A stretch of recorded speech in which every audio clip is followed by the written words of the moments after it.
রূপসী বাংলা, সোনার বাংলা, বাংলা মানে কি বেঙ্গল। বালুচরি শাড়ি, মিষ্টির হাড়ি, ইলিশ চিংড়ি, ফুটবল। বাংলা মানে কি মিটিং, স্লোগান, মিছিলে হাজার গলা। বাংলা মানে কি নন্দনে ভিড়, একাডেমি বই মেলা। বাংলা মানে কি শুধুই অতীত কিংবা চলছে চলবে। আপনার সাথে বাংলা এখন প্রতিদিন কথা বলবে।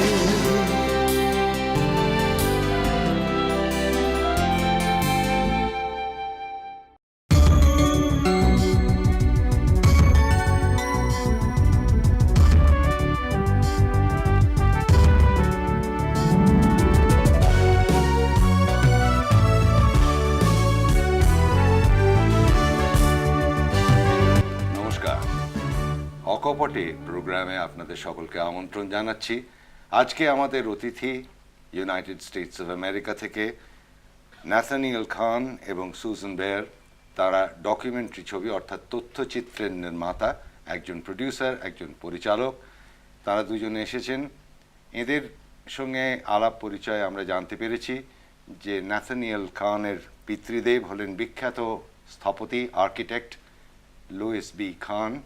তিনি বিখ্যাত আমাদের কাছে বিশেষ করে ইন্ডিয়ান ইনস্টিটিউট অফ ম্যানেজমেন্ট আহমেদাবাদের ডিজাইনার হিসেবে এবং নতুন বাংলাদেশের পার্লামেন্ট এর স্থপতি হিসেবে আমরা তাকে চিনি। ওনারা যে তথ্যচিত্রটি নির্মাণ করেছেন মাই আর্কিটেক্ট নামে, সেটি লুইস খানের কাজ সম্পর্কিত, তাদের বাবার প্রতি শ্রদ্ধা জানিয়ে, বাবার প্রতি তাদের অভিজ্ঞতা জানিয়ে এবং তার কাজের পরিধি দেখিয়ে ছবিটা তৈরি করেছেন। আজ আমাদের সামনে ন্যাথানিয়েল খান এবং Susan Bear. Yes. I hope you said nice things. Yes, I just introduced you to. I have no way of knowing. No, it sounded good though. Well, it's, I just introduced you as the son of the great architect. What was it that really drew you to make this film about your father? Well, I'm a filmmaker, as you are, documentary filmmaker, and so as a documentary filmmaker, you're always looking for great subjects, things you want to make films about. And this is a story that's been with me since I was a little boy. My father died when I was 11. He was a great architect, but he wasn't very much in my life. So I've always wondered, what was my father really like? What was it that drove him to build the buildings he built? What was it that drove him to come to India and come to Bangladesh? So this film is very much, I've made other films, but this is the first one that I've made that really delves deeply into my own personal story. And as such, it's a very personal journey. It really is the story of a son looking for his father, who happens to be an architect, but the main story is a son looking for his father. Increasingly, I mean, and this is happening probably all over the documentary world, increasingly documentary cinema is becoming personal. Yes, I mean, yes. Therefore, one comes up across this context or this question as how much the documentary today documents in an objective sense of the word.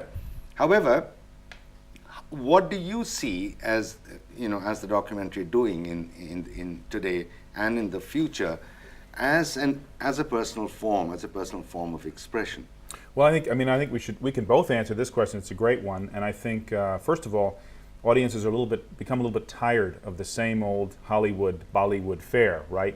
They know what to expect. Of course, we like these movies, but we also want movies that refer more to our own lives and have much more direct bearing on our own experiences. So documentaries in general, I think, have become much more embraced by general audiences, certainly in America, and now beginning to be elsewhere, I think, too. And among those documentaries, I mean, we're all familiar with the documentary that goes on the BBC or PBS about nature, the animal show, right? And we love those. But those are more sort of, I think of them as more informative. They're fascinating. You want to watch them. But they're not necessarily deeply emotional stories. True. Also, likewise with the Talking Head documentary, which is a subject, could be anything. Those are also very informative, but they're not necessarily deeply emotional. These new personal documentaries, which are really the stories told from the filmmaker's point of view many times, or certainly through the filmmaker's eyes, are becoming more and more fashionable.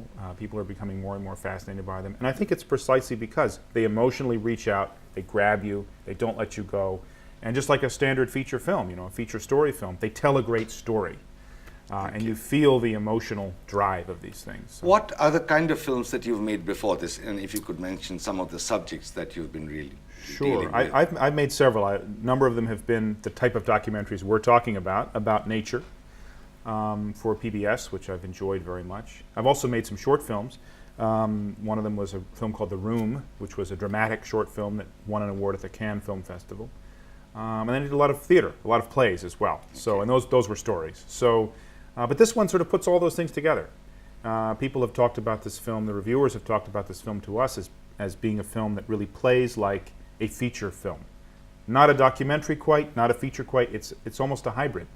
Of course it's all real, it's not made up, but at the same time it plays with the same kind of emotional intensity as a feature film you'd go see in the theaters. Yes, so therefore documented reality definitely has a more personal slant, has a more narrative. It can yes, have a yes, more yes, narrative and certainly that's the slant. type of film we're interested in Well, making. this film, though, it's the structure of My Architect that makes it feel that way. It is not a talking head film. It is a journey that you go on with the filmmaker. And so it's done almost in chapters, like in a book.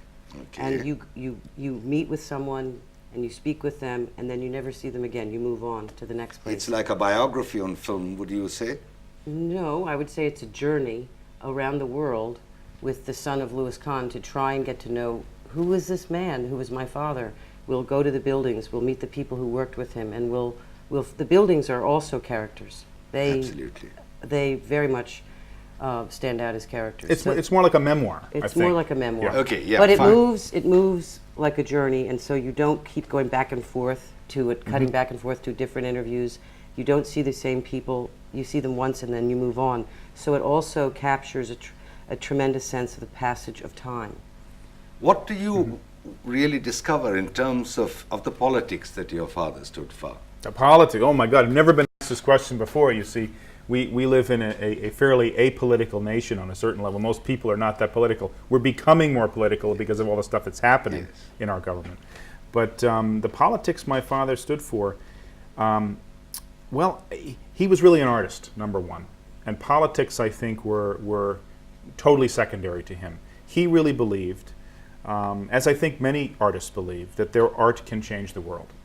So when it came to politics, I think he felt that if I can do my job really well as an architect, and I create great, as we've talked about many times, great institutions of man, whether they are libraries or art galleries or concert halls or seats of city government, like the Shangsharbaban in, just across the way in Dhaka. Exactly. These buildings will help to create a better, more healthy society. Apart from that, I mean, if one looks at the experience that the Bangladesh Parliament, the architecture of the Bangladesh Parliament translates, it is the experience of a nation. Absolutely. It is Oh, the absolutely. experience of the creation Yes. of a nation. Yes, very much so. And therefore, that's what I meant when I spoke about I understand, politics. and this is actually a great thing to talk about, because I mean here we are in Bengal, right? So he very much loved Bengal. Incidentally, he loved the stories of the Bengal tigers. He loved the story of the Sundarbans. He loved the stories that that came out of Calcutta. He loved Tagore. He loved Tagore. Tagore was his favorite poet. I mean, I think it started out as Shakespeare, but then when he read Tagore, he said, "Well, this is a little, it's better." He was a member of the Tagore Society in Philadelphia. So I think when he came here, he really felt this idea that, wow, they've asked me to design a major government building, parliament building. At that point, it was East Pakistan, right? Originally, Yes, when he started in right. 1961, but then there was the war, and suddenly there was a new nation, the nation of Bangladesh. And I think he felt more than any other commission that he had, the importance that this architecture would play in making this new country a successful democracy. So, it really was the power of architecture laid bare, and I think we've just come from Dhaka. You see how the people love this building. Yeah, they identify very much. Yeah, with it's that. on the money, Yeah, it's on. yes. And as you'll see from the film, my father never made any money in his life. He actually died bankrupt, okay, basically. But money was not what was important to him. What was important to him was his art. But we find it very ironic that he never made any money, but he's on the money, right? His building is on the money in Bangladesh, on the 50 taka note. The 10 Taka. And the 10 taka. I think that's very interesting, because I think that this is a very welcome opportunity for us to take a look at what Louis Kahn did in Dhaka.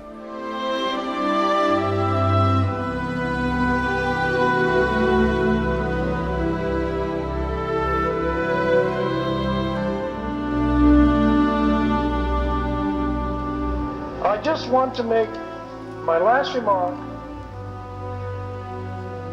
in reverence for the work that has been done by architects of the past. What was has always been. What is has always been. And what will be has always been. On the day before he died, Lou toured the building and had his last dinner with Doshi and his family. It was March 16th, 1974. For us, Lou's visit was always a very exciting moment. Great anxiety as well as anticipation of learning something more and appreciation. There are very few people you will find anywhere who will talk about matter in spiritual terms. Nothingness mattered to him. Silence mattered to him. The enigma of light mattered to him. So those are not normal parlance. Those are not normal discourses. But these were the ones which we liked, and he talked about it. And when somebody understands this, he cannot be an ordinary person. As we come back, there is some other questions that me being a filmmaker comes to me. Is that what kind of money did it take to make this film? Well, you know, it always takes more money than you think as a filmmaker, but it always takes much less than people think we get, right? We never get enough money to make our films. True. So this film cost a fraction of what a usual, studio film would cost, and a fraction of what, many documentaries cost. But I think we have been seeing more and more that people are willing to contribute. We raised the money for this film. My father, as I said, died, basically bankrupt. I don't have family money. We went around to people and said, look, we want to do this film. We had a great deal of difficulty raising money from, the usual kind of sources that one would think to go to, because they all said, it's so personal, is it going to really reach people? And we said, that's why it will reach people, it's personal.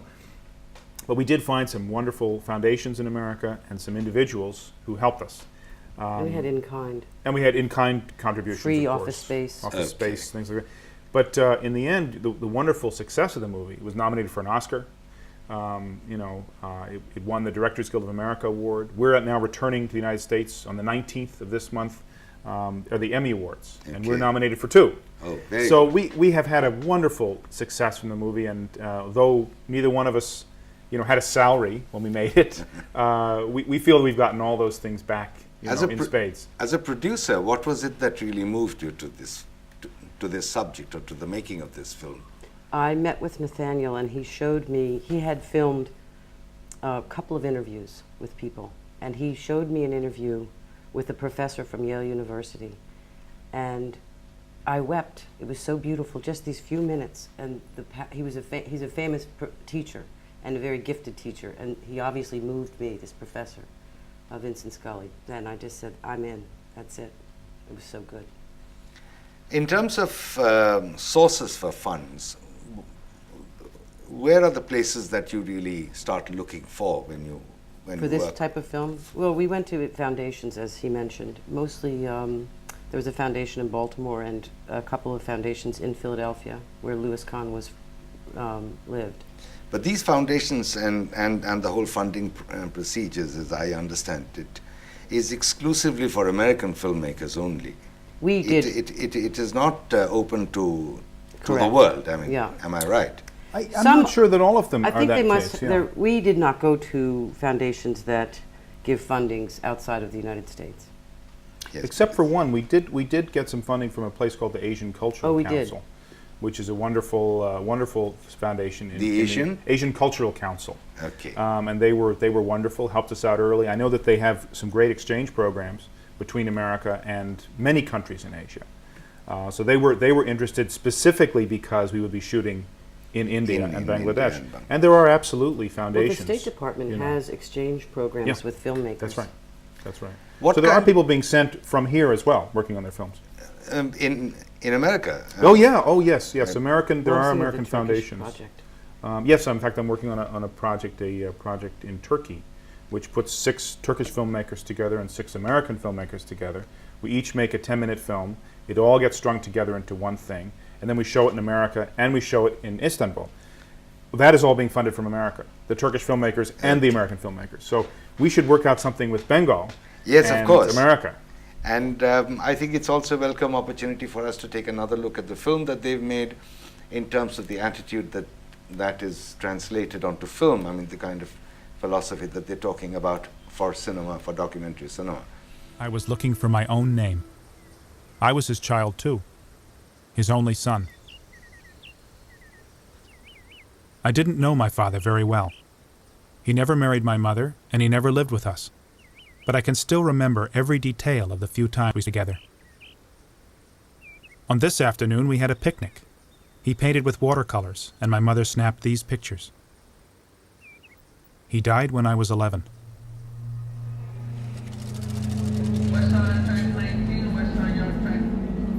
The circumstances of his death have always fascinated me. He was bankrupt and alone, on his way back home from India. He collapsed in the downstairs men's room in Penn Station, New York. The police couldn't identify him because for some unknown reason, he crossed out the address on his passport. They took him to the city morgue, where he lay unclaimed for 3 days.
To return to our discussion,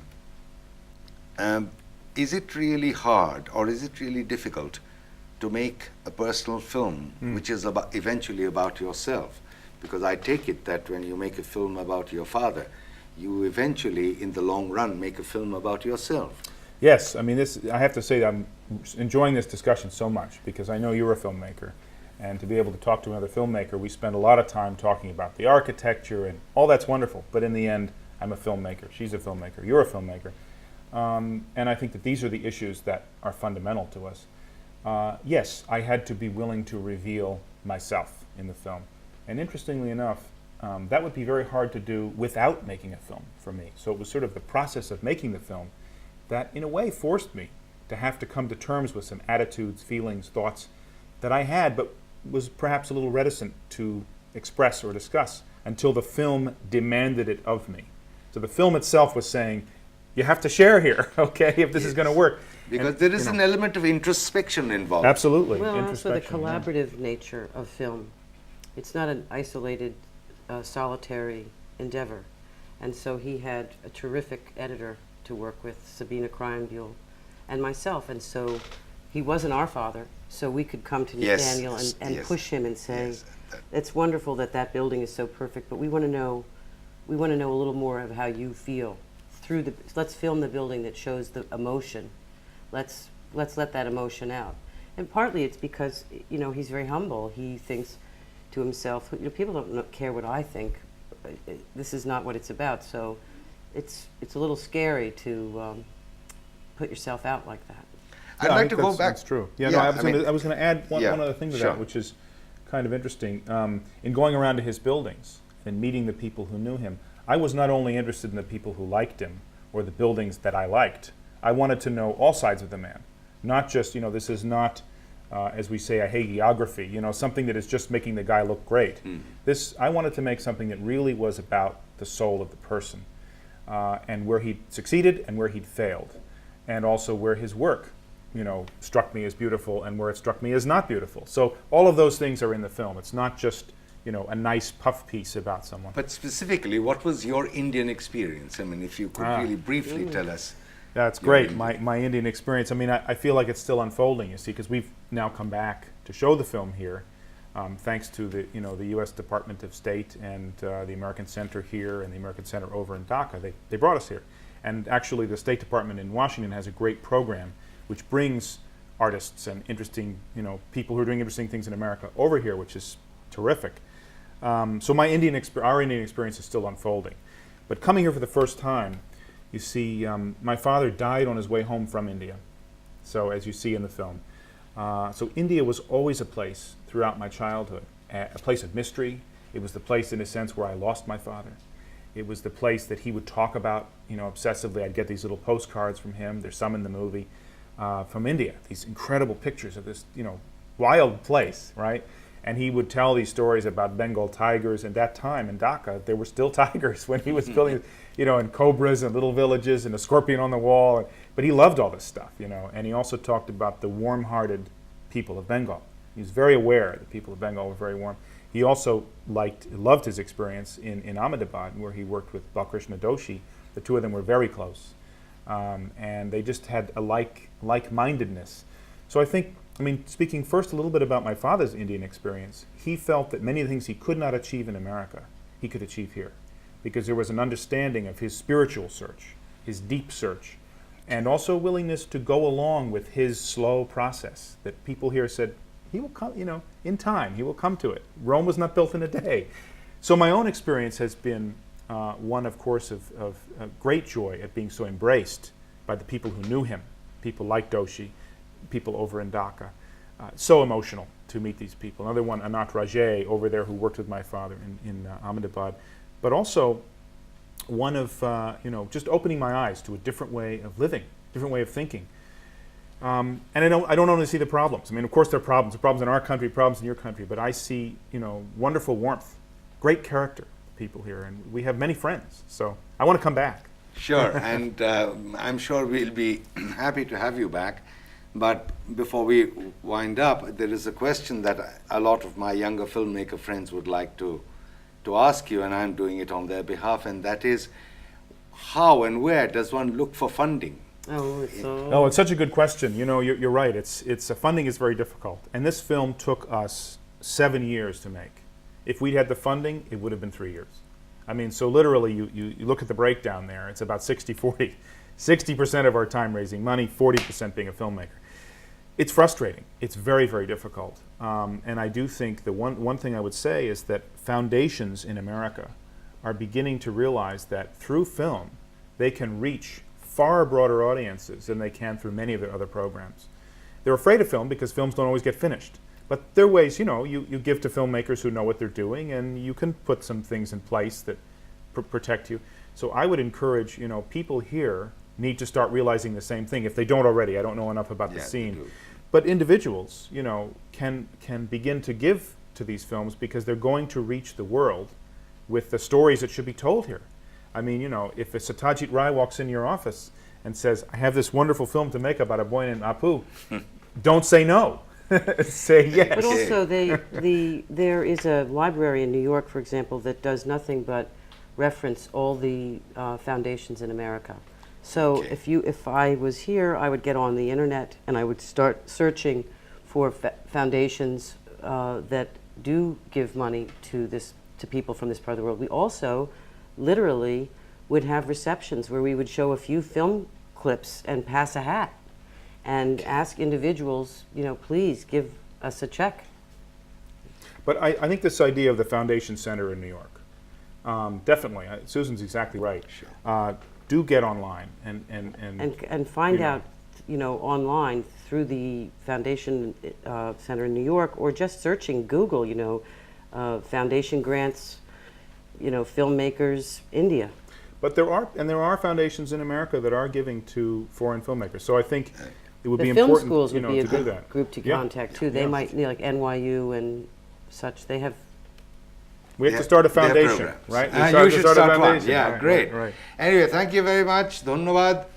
আমরা আমাদের সময়সীমার শেষ প্রান্তে এসে দাঁড়িয়েছি। ধন্যবাদ, আপনারা শুনলেন ন্যাথানিয়েল খান এবং সুজান বেয়ারের কাছ থেকে তাদের ছবি করার ব্যক্তিগত ইতিহাস এবং তাদের ব্যক্তিগত অভিজ্ঞতা, এবং তার সঙ্গে ডকুমেন্টারি ছবি করা সব দেশে এখনও কতটা সহজ হয়ে উঠতে পারেনি সেই কাহিনী। ধন্যবাদ। Dhanyavad. See you. Thank you.